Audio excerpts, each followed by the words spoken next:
What is up, everybody? Welcome back to part 2 of my first... Oh, God. Mic fell. So... What is up, everybody? Welcome back to part 2 of my first ever Elden Ring journey. As we saw in the last video, I kind of skipped by the very obvious first main boss because I wasn't quite sure the timing for the game. And we ended up finding what was probably supposed to be the second Great Rune first, so now we're going to run back and get the first Great Rune second. It makes sense when you think about it, but since that happens very quickly for the sake of a good substantial video and talking about actually important things instead of just finding items, we're also going to include in this one the third Great Rune that we get over in Caelid. So if you guys are ready to hop back into that chaos, then we'll get right into it. Thank you guys again, as always, for being here, and I hope you enjoyed the video. With our newly acquired Great Rune, we head back to the Round Table Hold and meet the Two Fingers for the first time, where we get our main quest to seek more Elden Rings to become the Elden Lord, and I just so happen to exactly know where the next one is, which is super great. But based on their dialogue, it definitely wasn't supposed to be Godric's second, but you know what? That's where we are. We talk to Vare, who tells us to find him in the mystical Rose Church in the land of Liurnia. I wonder where that could be. Of course, we already know where exactly that is because we've been there and discovered most of the area. And since we are at the lakes again, I decided to go clear the north end of the area before tackling Stromveil. To make Frodo proud, we take down the Eye of Sauron and destroy his followers at the Frenzied Flame Village. At the Church of Inhibition, we fight festering Fingerprint Vike. That is a lot to say. And from what the item description says, we take one of his eyes as a trophy. Yum-y. Torrent lets us know where he wants to go next. Damn it. And we head back down to the underground. Here, my two neurons are pushed to their limits as we figure out lighting the flames also lights the pillars, hello, on the stairs to the temple. Oh, did those just light up? Oh, so I gotta light all these up, okay. So after lighting the last pillar, we take a shortcut back to the nearby Grace, and take on the Ancestor Spirit. At first glance, Blitzen was tough, but his combos were easy to learn, and we took him down quick. We cleared the two remaining Ever goals, and I just found out that goal, I've been pronouncing that wrong, it's just jail, but a different way to spell it, and I didn't know that until actually super recently. But yeah, so apparently it's jail, but I can't unsee goal now, so I'm gonna just say goal every time. It's kind of like the thing with the ferryman, we're just gonna take it as it is and go on. So we clear out the two Ever goals and head back finally to Stromveil Castle. So I kind of feel silly for this one. I'm curious. Oh. That boss was that free? It has a gimmick? Hold up. No shot. No way.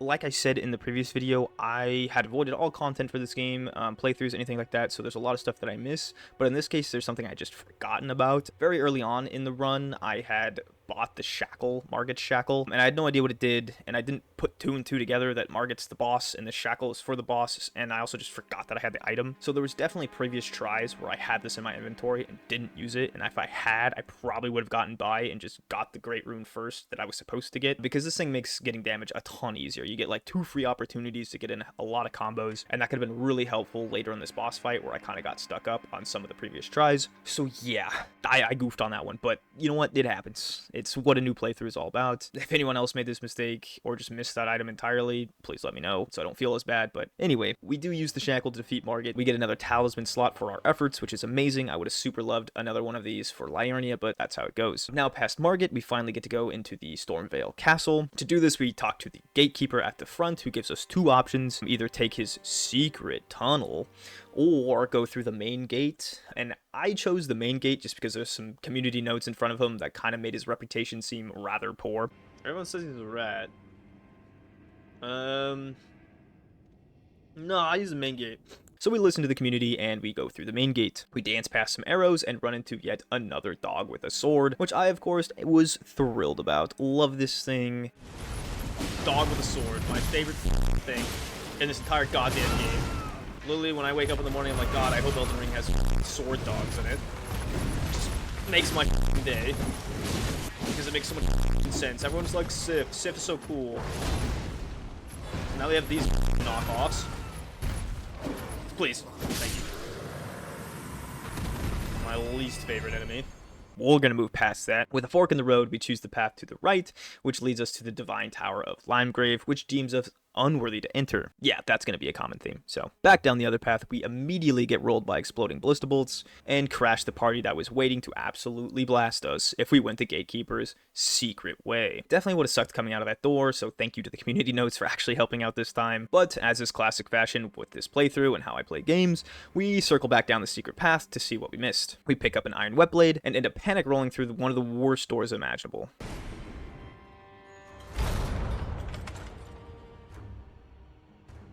Oh? Watching it back, as the room loads in, you can kind of hear this laugh.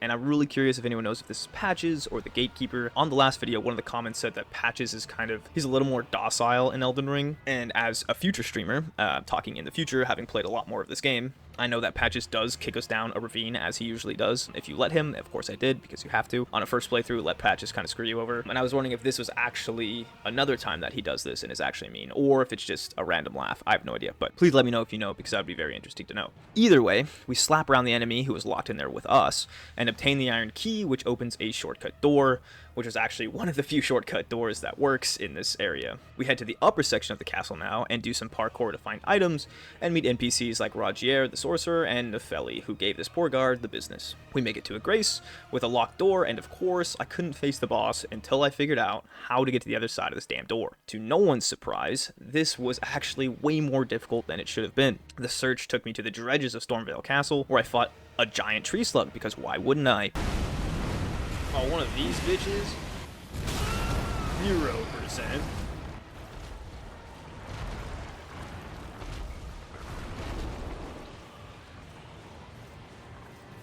Everyone shut the fuck up. That's not where I was hoping this would go. I still don't know how to get another area. God damn it.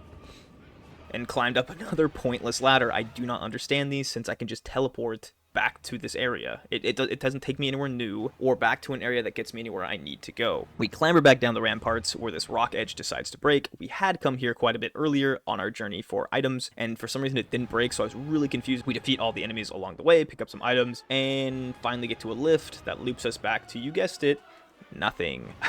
I can only assume at this point, giving them the benefit of the doubt, that these ladders are for people who are kind of speedish running, and by that I mean not searching for everything they see and going down every path they can possibly find, and they just want to get to the boss. Maybe these things help them get places a little faster. I don't know, I'm trying to justify these things because they just seem pointless to me. But actual speedrun tactics I know are much crazier.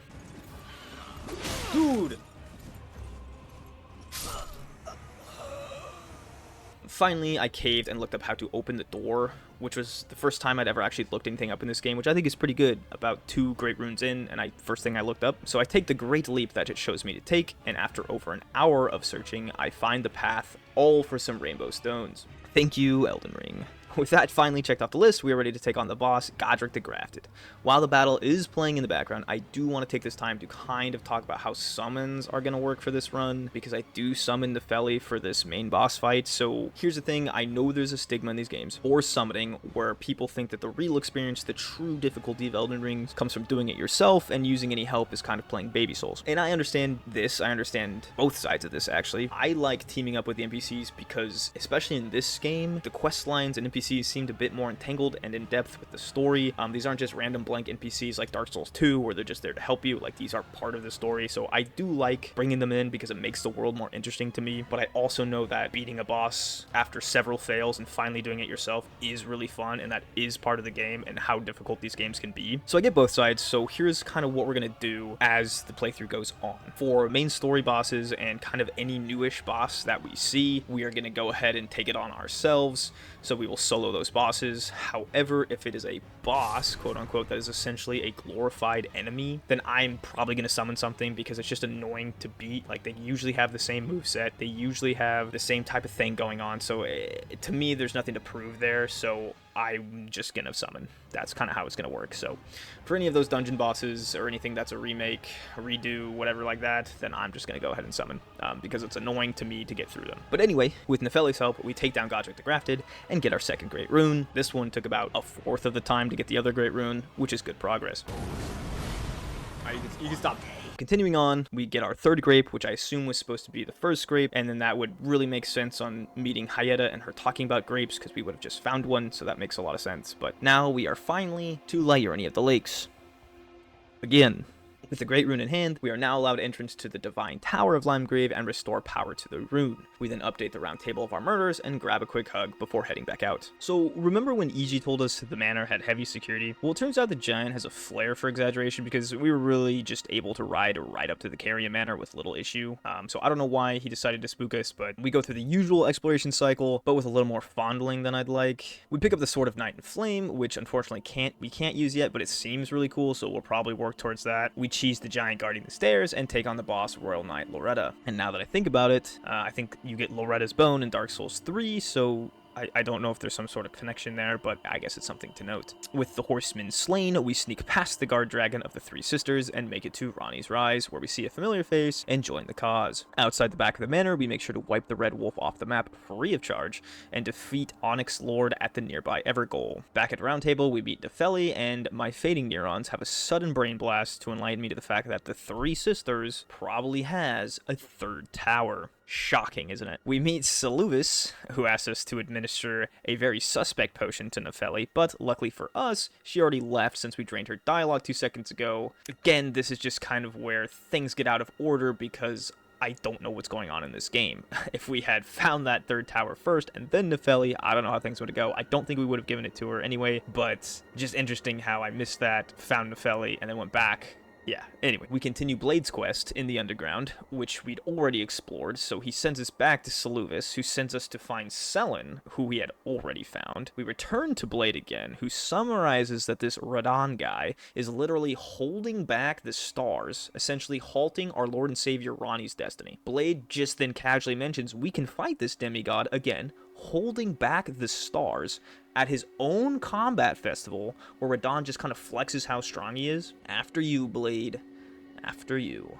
While Blade gives that the old college try, we head back to Limegrave to give the Tree Sentinel these overleveled hands. After that, we show Gideon the potions Seluvis gave us, where we agree to lie to Seluvis about giving the potion to Nepheli. It's a really weird triangle. With that seemingly over with now, we head into the hellscape known as Caelid. Unlike our previous dips into Caelid, we're a lot more prepared, so it honestly wasn't too difficult. The place was still just downright awful, because there's scarlet rot everywhere, the bug enemies are unnerving and annoying, and there's T-Rex dogs, and whatever the fuck these things are.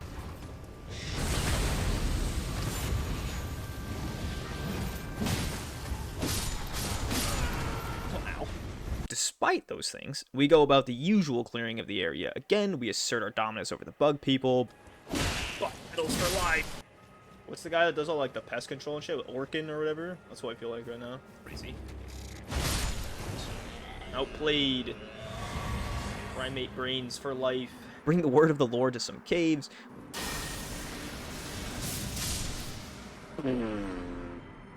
Get smote, idiot. Damn. Wake the local dragon. I do want to get... Ooh, that's a church. Oh! And find a wormhole at the top of a nearby fort that dumps us just outside the Redmane Castle. We do a little stealth mission in to obtain a foothold grace that we can teleport back to inside the castle so we don't have to go through the front gates again. Notably, the castle was oddly empty except for a couple pockets of enemies and 2 hell beasts who we cheese.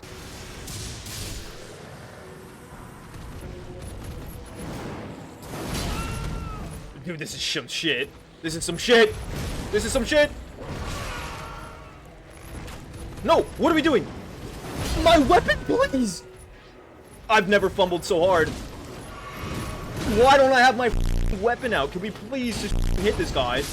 Holy shit, that was the dumbest thing I've ever seen. All of a sudden, he finds his way up here. But other than that, I think the emptiness and choir sounds made it my favorite entrance to an area. It was super eerie, but it kind of fit the theme that anyone who challenged this Radon guy was just never seen from again, so...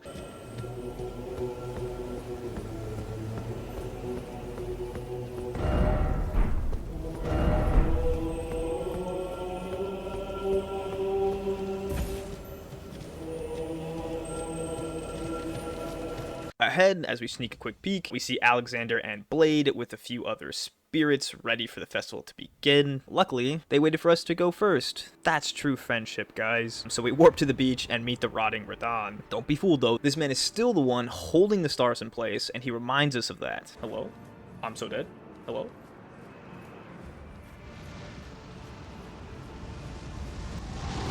What the fuck? What the fuck was I supposed to do about that? Should have been you, Blade. Should have been you. We take that L and go back to the northern part of Caelid, which I guess is technically Dragonburrow. I don't know. I guess it's two different places, I guess. Anyway, we clear some mines, light up some caves, climb the Divine Tower, which again ended as most things do. No, I missed it. We find Gary's shack, where we are tasked with finding a literal needle in a literal rotting swamp, so thanks Gary for that mission. We dunk on Shaquille's entire squad and put an end to his knitting dreams. O'Neal. Shaquille himself? No way they put Shaquille in this game. That's so big. We trade the DJ Diesel Needle for some Celia secrets, where we now have to go light 3 fires in Celia and grab the corresponding chest. With the needle fixed, we seek out a wounded Millicent at the Church of Plague. In return, Gary now offers his services, and a healed Millicent heads off. We sneak past more dragon-like creatures to a very underwhelming Fort Ferrith compared to the other fort where we got the half of the medallion, the first half of the medallion. Getting through this fort was kind of lame. You can literally just walk past the vampires and enemies and just take the other half of the medallion. But hey, now we have 2 halves of a medallion, which we have to go do something with. Again, I'm sure we'll figure that out. Most likely. So we just kind of decide to go hunt down the dragons now. I don't really know why. I just did. So we take out Agheel in Limegrave, Smarag in Liurnia, and Ezekiel in Caelid. Yep, that's the 3. We seek comfort one more time and return to face Radahn. I do most of this fight on horseback, patiently waiting for the 1 or 2 combos that left an opening, and it was definitely a longer fight, but that's kind of how I get through a lot of these, is it ends up being a very patient fight. It's kind of just death by 1,000 cuts, as you've seen in previous episodes, but we do get it done.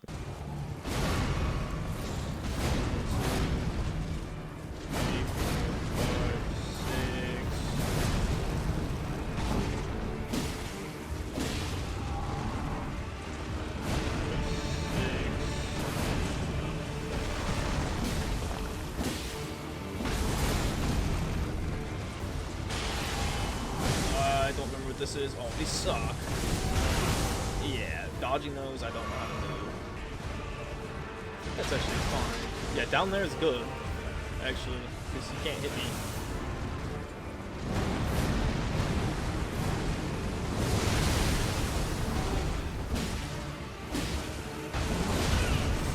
Let's get out of here, this flask.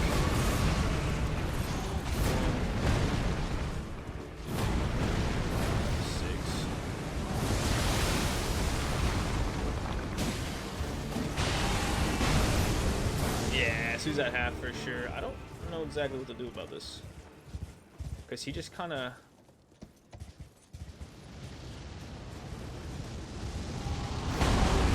does that.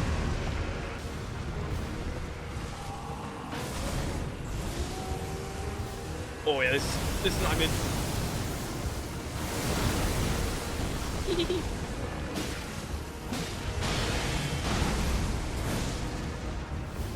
Get to the mountain. Go!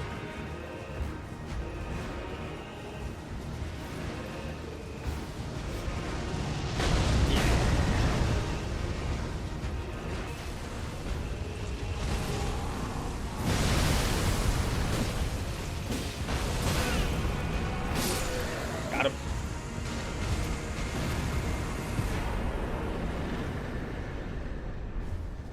With the great Radahn slain, the stars rush forward, and I finally get to see what happens when you get a 25 kill streak.